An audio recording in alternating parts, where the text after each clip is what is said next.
wayahe sampean ngrungokno siaran Cahaya Pagi Pro 4 RRI Surabaya. Pro 4 Suara Budaya Surabaya. Assalamualaikum warahmatullahi wabarakatuh. Waalaikumsalam. Kepada pemirsa Cahaya Pagi yang dirahmati Allah SWT, Alhamdulillahirabbil alamin alladzi qad atana rahmatan wa ni'matan wa sihatan dhahiran wa batinan hatta nastati an najma' fi hadhil barnamis yakni Cahaya Pagi RRI Surabaya. Asawaw bi barakati hadhil barnamis qad taqabbal doana uridana ajatana fid dunya wal akhirah. Pemirsa Cahaya Pagi RRI yang senantiasa dimuliakan oleh Allah Subhanahu wa taala, dalam kesempatan di pagi hari ini, sebelum kita memberikan sesuatu tentang rukun jual beli dalam Islam, marilah kita senantiasa banyak memanjatkan puja dan puji syukur kehadirat Allah Subhanahu wa taala, karena sampai detik ini, sampai saat ini Allah masih memberikan kita rahmat, karunia, nikmat, kesehatan lahir dan batin, sehingga kita bisa bersua dalam acara Cahaya Pagi RRI ini. Salawat dan salam tentunya tidak lupa kita aturkan dan kita hadiahkan pada junjungan kita Nabi besar Muhammad SAW, yang mana beliau adalah orang manusia yang paling dimuliakan oleh Allah SWT, manusia yang paling takwa kepada Allah SWT, dan manusia yang kita harapkan syafaatnya baik di dunia, di alam barzakh dan kelak di yaumil qiyamah. Pemirsa Cahaya Pagi RRI, tema di pagi hari ini yakni rukun jual beli dalam Islam. Kalau ngomong masalah buyur jual beli itu pembahasannya sangat luas sekali. Oleh sebab itu kami tidak, nanti temanya akan saya batasi tentang rukun saja. Perlu diketahui bahwa semua manusia di dunia ini itu pasti membutuhkan manusia yang lain, dan tentu manusia di dunia ini menginginkan sesuatu yang lain pula. Oleh sebab itu agama mengatur bagaimana caranya kita mampu memiliki sesuatu yang mungkin dimiliki orang lain, ataupun bagaimana caranya kita memberikan sesuatu kepada orang lain dengan kita mendapatkan sesuatu yang lain. Maka Islam mengatur hal ini dengan istilah bai' atau buyuk jual beli. Apa jual beli itu? Jual beli itu adalah terbentuk dari kata al-bai'. Bai' itu adalah menukarkan sesuatu dengan sesuatu yang lain yang ditentukan, yang sesuai dengan aturan agama Islam tentunya. Dalam beberapa penjelasan, yakni jual beli itu adalah dalam istilah Arabnya muqabalatin syai' bi syai', artinya adalah menukar sesuatu dengan sesuatu yang lain. Secara umum bahwa al-bai' atau jual beli itu adalah mubadalatul mali bil mali ala wajhi maksusin bil malu yasmalu makanu zatan wanak, dan artinya jual beli adalah tukar menukar harta atau sesuatu menurut cara yang khusus, menurut zat yang sesuai dengan ketentuan agama. Jadi agama mengatur hal ini. Kalau tidak ada aturan dari agama, tentu kita untuk mendapatkan sesuatu yang dimiliki orang lain itu mungkin dengan cara-cara yang jadi tentukan oleh Allah Subhanahu wa taala atau bertentangan dengan agama. Terus apa saja rukun dalam jual beli itu? Rukun dalam jual beli yakni al-bai' itu ada beberapa hal.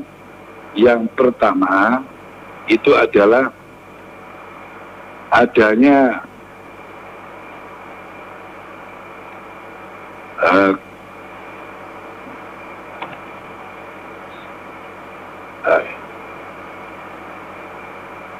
penjual dan pembeli. Jadi penjual dan pembeli ini harus ada. Kalau sesuatu yang tidak ada penjual dan pembeli, tentunya ini sesuatu yang mustahil ini yang kita. Jadi kok ada sesuatu yang nggak ada penjual maka nggak ada pembeli, ini adalah rukunnya. Jadi rukun yang pertama. Yang nomor dua, adanya barang yang diperjualbelikan, artinya yang ditukarkan, yang dibaikkan tadi. Dan yang ketiga, yang terakhir itu adalah ada istilah sighot. Sighot itu adalah ada istilah ijab qabul. Ada ijab qabul itu bisa berupa ucapan, bisa berupa perbuatan. Ucapan, bagaimana ucapan? Ucapan seperti saya menjual ini. Dan yang satunya, pembelinya, saya menerima apa yang telah engkau jual atau saya beli semacam itu. Sighot atau akad jual beli itu juga, atau transaksi itu bisa juga dilakukan dengan adat. Contoh, namanya biasanya kalau kita ke mungkin toko yang supermarket atau apa, maka di sana ada istilah kita ngambil dulu, kita tanpa, lalu kita membayar tanpa ada istilah yang betul. Dan itu diperbolehkan oleh agama. Saya lagi, jadi agama mengatur tentang hal itu. Apa saja, bagaimana saja ketentuan-ketentuan untuk mendapatkan sesuatu dengan sesuatu yang lain itu. Kemudian di antara ketentuan-ketentuan ini adalah sesuatu yang menjadi keridhaan. Jadi inti dari baik itu adalah antarodin, saling meridhoi, saling merelakan, tidak ada salah satu yang dirugikan. Maka kalau kita transaksi jual beli lalu ada sesuatu yang dirugikan, maka hal semacam itu dilarang oleh agama. Dan dalam jual beli itu sendiri ada beberapa hal yang tidak boleh dilakukan. Di antaranya itu adalah barang yang kita jual atau yang kita beli itu adalah barang yang istilahnya yang kotor, yang tidak sesuai dengan syariat agama. Contoh, dalam istilah mungkin kita akan membeli sesuatu yang haram, seperti minuman keras, seperti hal-hal yang diharamkan oleh Allah Subhanahu wa Ta'ala, hal-hal yang tidak diperbolehkan dalam agama, lalu kita beli, maka hal semacam itu maka tidak diperbolehkan dalam agama Islam. Dan ini tentunya ketidakbolehan agama dalam melarang hal itu adalah untuk kebaikan si pembeli atau si penjual itu sendiri. Kalau kita menjual atau membeli sesuatu yang diharapkan oleh agama, tentu kemadaratannya kembali kepada diri kita. Dalam era modern ini ada istilah jual beli yang namanya online. Online itu istilah apa namanya? Digital, ya. Istilah digital, digital gitu macam itu. Jadi digital, maka bagaimana kita praktis? Praktisnya kalau kita melihat di toko-toko online itu ada sesuatu yang kita ingin miliki, maka bagaimana caranya? Maka caranya adalah dengan melakukan transaksi. Ya, transaksi dengan ketentuan-ketentuan yang telah ditentukan oleh toko tersebut. Bagaimana ketentuannya? Mungkin memilih barang-barang tersebut atau menyukai. Nah, itu bagaimana caranya?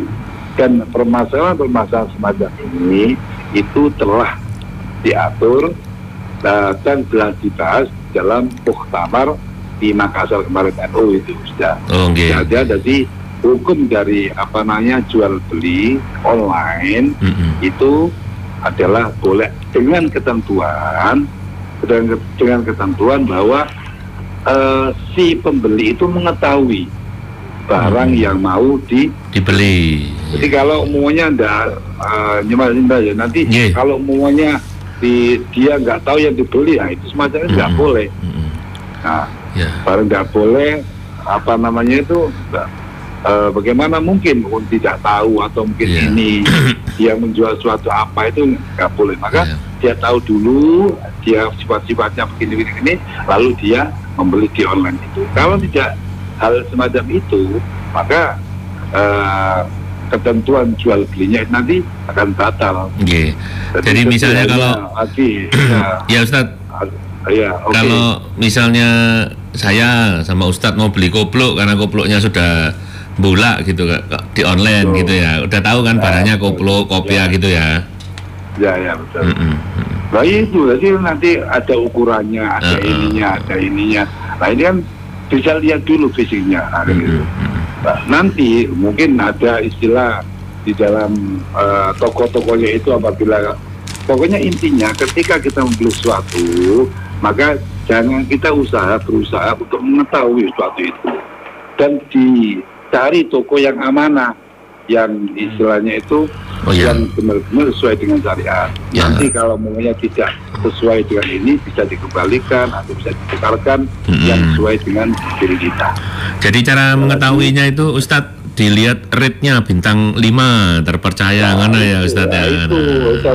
Harus menguasai itu. Harus menguasai. Jangan kita asal beli saja. Beli yang tokonya tidak amanah. Kebocok enggak Ustadz ya? Iya bocok. Itu kan apakah ada banyak. Ya banyak. Korban online itu banyak. Maka si pelaku semacam itu maka tidak digunakan oleh agama. Tentu istilahnya itu merusak akad jual beli itu sendiri. Dan kalau itu yang terjadi, maka keberkahan hidup si pelaku tersebut tentunya kurang berkah hidupnya. Baik Ustaz. Sekali lagi itu adalah di antara rukun-rukun dari baik. Nah, kalau kita membahas secara total untuk jual beli, saya pribadi itu sangat nggak cukup satu. Waktunya ya. Kita diskusi dengan pendengar ya. Ya, jadi rukunnya itu aja nanti. Jadi adanya, ini diantaranya rukunnya rukun dari jual beli. Yang pertama adalah adanya penjual dan adanya pembeli. Dan nanti kalau ada ini, kalau ada kayak pihak-pihak lain atau ini atau merek-merek jasa, itu jasa harus ikut yang mana? Ikut yang pembeli atau ikut yang penjual. Dan ditentukan dengan akun itu. Saya jualkan diri kamu. Nanti ikut salah satu. Pakai yang jelas ada dua ketentuan. Yang nomor 2 tadi adanya barang yang dijual. Jadi jangan sampai nanti saya jual burung saya terbang. Wah itu nanti ya burungnya mana burungnya nggak ada. Wes Melayu. Itu nanti kalau berbuah nanti itu sekarang saya jual itu buahnya nggak ada barangnya kan nggak boleh macam itu.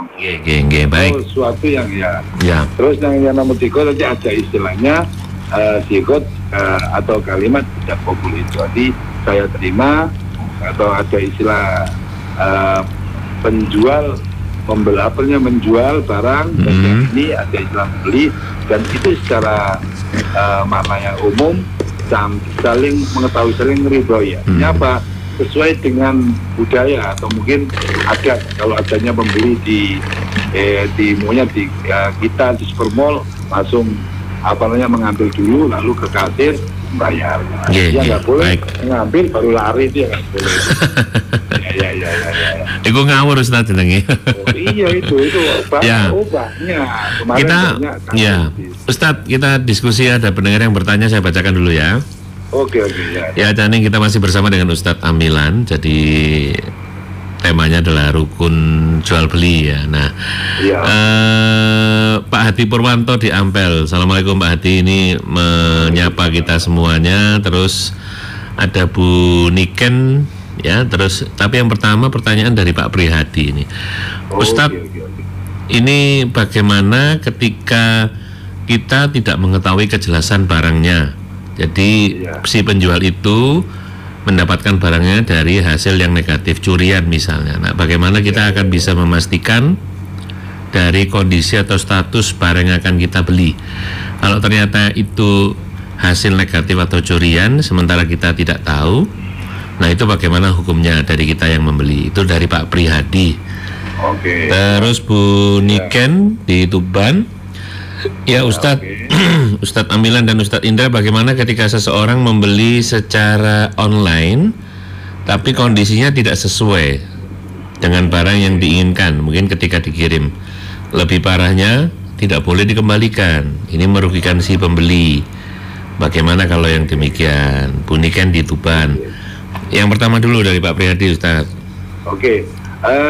Untuk membahas barang curian, semuanya kita nggak tahu ya, kita membeli karo Ustadz ya, moro-moro barangnya ono ya. Maka kita harus mencari dulu, kita harus info dulu sesuatu itu dari mana. Maka kita harus punya ibaratnya itu feeling. Jangan-jangan ini ada nggak suratnya, ada nggak ini. Jadi awal dia perlu curiga kan ya Ustadz ya. Kalau semuanya beli apa ada nggak? Biasanya ada. Kalau kita beli jual HP atau beli HP itu pasti ada struk atau kwitansi pembeliannya. Nah itu kalau bisa itu ditanyakan. Yang nomor 2, maka kita kalau kita sudah berhati-hati, lalu kok itu hanya hasil curian, maka itu menjadi tanggung jawab nanti menjadi hak yang itu tadi, dan kita cuma punya urusan sama di penjual tersebut. Karena haknya itu adalah nanti kalau secara kepolisian, kemarin saya juga itu sama murid saya, Pak, ini alhamdulillah itunya kemarin ada curian, saya cek ketemu Pak orangnya, Pak, HP-nya ketemu karena punya seri atau apalah siapa, sehingga dia bisa menemukan HP lokasinya di mana, itu bisa mengajak beberapa aparat, lalu dia mendapatkan barang tersebut. Lalu isi pemilik tersebut maka diambil, bisa diinterogasi, diminta keterangan dari mana barang ini, sehingga barang itu dikembalikan ke yang memiliki.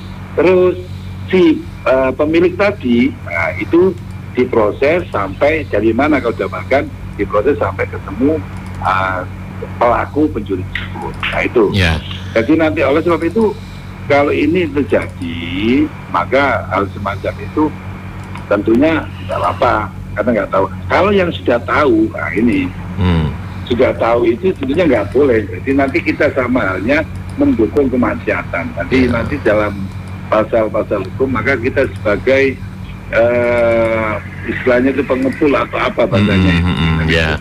Jadi memang ketika memang ada klausul ketidaktahuan, maka tidak apa-apa. Tapi langkah antisipasinya kita patut curiga atau berhati-hati mengecek, jangan-jangan iki ono sing hasil curian. Kudu diteliti semaksimal mungkin, kudu diteliti dulu ya Ustadz ya. Iya itu harus harus intensif untuk itu. Itu ya Pak Prihadi ya. Karena sekarang ini banyak orang-orang yang mungkin berpenampilan AB, menjual barang alasannya A, B, ternyata itu hasil curian, atau mungkin diberikan disuruh jualkan temennya yang baik atau apa. Dan kalau kita sengaja ada tempat-tempat yang jelas bahwa itu barang curian, maka sekali lagi itu tidak diperbolehkan dalam agama. Itu yang pertama. Jadi yang pertama jawabannya adalah ketika kita sudah teliti, sudah hati-hati, lalu sesuatu itu bahwa itu hasil curian, maka itu dikembalikan ke pemilik aslinya dengan ketentuan dengan meminta pertanggungjawaban si penjual tersebut.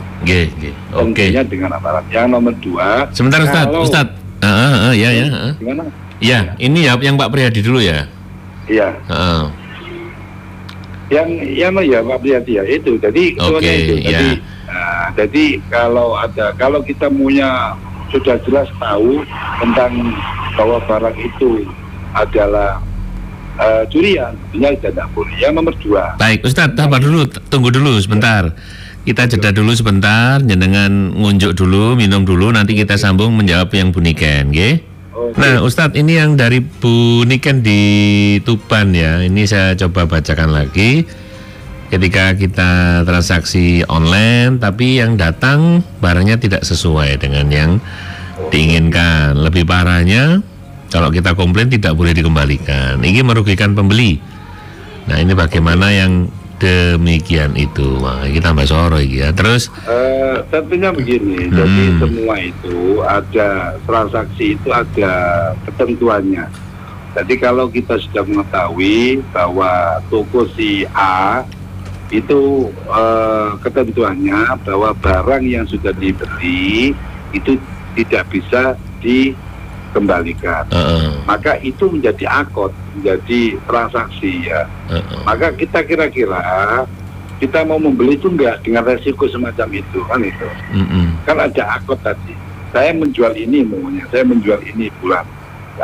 Nah, akad-akad yang semacam ini, maka akad-akad yang bisa merugikan semacam itu. Maka hal semacam ini yang tentunya tidak baik bagi kita. Karena apa? Prinsip dari penjual itu adalah kalau ini dikembalikan maka banyak orang yang atau apa transaksi dibatalkan dan lain sebagainya, itu mungkin mereka punya pengalaman itu sehingga ketentuan itu diberikan atau didanakan. Tapi menurut saya pribadi hal semacam itu yang kurang baik ya. Jadi kurang baik, tentunya kita harus cari toko yang benar-benar bisa nantinya tidak saling merugikan. Dan tentunya kita harus apa yang penjual itu ketentuan semacam itu karena apa? Itu juga untuk kemasyarakatan dia dalam hal mungkin apa suatu hal itu. Tapi niatnya baik supaya si pembeli itu teliti dulu, ini dulu baru benar-benar transaksi barang yang dijual tersebut. Jadi itu suatu ketentuan. Kira-kira akad semacam itu tentunya kurang baik ya, karena bisa saja endingnya merugikan kalau tidak sesuai, merugikan salah satu pihak. Dan hal semacam ini ya yang tentunya kita hindari. Kita cari produk-produk yang kalau sesuatu itu tidak sesuai dengan kita, maka kita kembalikan. Ya, baik. Jadi ini memang Bu Niken memang kebetulan dalam karena kebujuk begitu ya. Jadi memang awalnya harus dimaksimalkan, melihat penjual yang ratingnya bagus, kemudian juga yang terpercaya, jangan asal memilih begitu ya. Dan nanti memang kalau ada hal-hal yang si penjualnya curang, barang tidak sesuai dengan yang diinginkan, sesuai dengan apa yang dipampangkan dijual, kemudian tidak boleh dikembalikan. Nah, ini memang bermasalah ya. Sebisa mungkin, semaksimal mungkin untuk bisa lebih teliti lagi. Berikutnya dari Bu Isti. Ini Bu Isti yang ada di Sidoarjo. Assalamualaikum Cak Indra sama Ustadz. Saya pernah mendengar istilah jual beli murah bahah. Jual beli murah bahah itu yang seperti apa Ustadz? Oke, monggo. Ada istilahnya murah bahah itu begini. Ya, ada istilah ini kalau ada istilah murah bahah itu kalau tentukan begini. Kalau menurut pengetahuan saya begini. Kami membuat saya menjual ini ya dengan ketentuan umpamanya pohon itu ya berapa itu ya. Ada istilah, saya punya pohon itu adalah istilahnya ada itunya, ada buahnya ya ada buahnya. Maka silakan kira-kira Anda kira-kira saya jual ini sekian gitu. Nah itu. Halo? Iya, monggo saya mendengarkan. Oke. Jadi itu sepengetahuan saya semacam itu. Jadi membelikan sesuatu dengan istilah borongan lain itu. Oh iya. Ya. Jadi, kalau menyebutkan keuntungannya disampaikan gitu ya Ustaz. Jadi misalnya aku loh untuk barang ini misalnya 200, wis tak bati aku bati selawe ya, saya cuma untung 25 gitu ya penyebutannya mungkin ya Ustaz ya. Nah iya boleh semacam itu di antaranya semacam itu. Jadi nanti saya menjual sesuatu ya, maka saya lo untungnya sekian, saya jual sekian. Itu transaksinya berarti nanti ya. Pengalamannya begini. Saya begini, saya kemarin beli ini untuknya sekian itu ada istilah murabah semacam itu gitu. Ya. Oke, jadi murabah itu adalah ibaratnya menyebutkan keuntungan dari laba yang telah didapatkan semacam itu ya. Ya, oke, baik. Nah, semacam itu, ya itu juga disebut dengan murabah. Oke. Baik, ini satu lagi dari Pak Eko. Assalamualaikum Ustadz. Ya. Oh ya, monggo. Ini bagaimana dengan ketika ada dalam perkembangan sekarang ada jual beli yang berkaitan juga dengan saham. Nah, itu bagaimana? Apakah di muktamar kemarin sempat dibahas juga? Oh ya. Untuk jual beli saham itu kemarin sudah dibahas juga bahwa nanti untuk jual beli itu bisa dengan ketentuan kalau rupiah kan gitu kan. Kalau sesuatunya itu harus transaksi antara si fulan dengan si fulan. Di dalam YouTube itu Ustadz Pak Izin itu pengurus dari ini tanggal saya kemarin saya mengikuti beberapa Ustadz. Kalau sahamnya itu ya itu kalau maunya transaksinya itu bertemu maunya begini sekian maka itu hukumnya boleh ya. Tapi kalau transaksinya tidak ketemu sama orangnya itu maunya jauh dan itu tidak mungkin nantinya itu kalau ada kerugian tidak bisa bertanggung jawab maka hal semacam itu tidak diperbolehkan. Jadi saham-saham itu boleh saja untuk menginvestasi saham dan lain sebagainya itu boleh dengan ketentuan harus ada transaksi yang jelas. Artinya kalau ada kerugian dari A itu bagaimana? Kalau jadi ada akad di sana nanti. Gitu. Nah transaksi yang untuk saham atau apa yang sangat merugikan salah satu pihak itu yang tidak boleh. Pokoknya kita membelikan suatu A, lalu kita maunya sahamnya sekian, saya ikut, maka boleh jadi ini sahamnya turun kita rugi semacamnya. Nah, hal semacam itu kan ada pihak-pihak yang dirugikan. Tidak, kalau sudah ada pertemuan bagaimana caranya nanti kerugian, bagaimana ini kita ketemu dengan akad-akad tertentu, maka hal itu yang diperbolehkan. Ya baik. Nah, itu juga bisa dilihat di di link itu tentang saham. Ya, ada panduan-panduan online-nya ya, ada secara pemantaunya juga begitu banyak. Ya. Jadi, baik. Ya Indra ya, yang perlu diketahui, jadi dalam B itu yang pertama diantaranya itu keberkahan gitu. Jadi ini keberkahan ini penting bagi kita ya Indra. Jadi banyak orang jual beli atau menjual suatu atau beli suatu itu tidak berkah gitu. Iya. Mengapa tidak berkah? Ya karena itu satu karena tidak menanamkan ini kejujuran.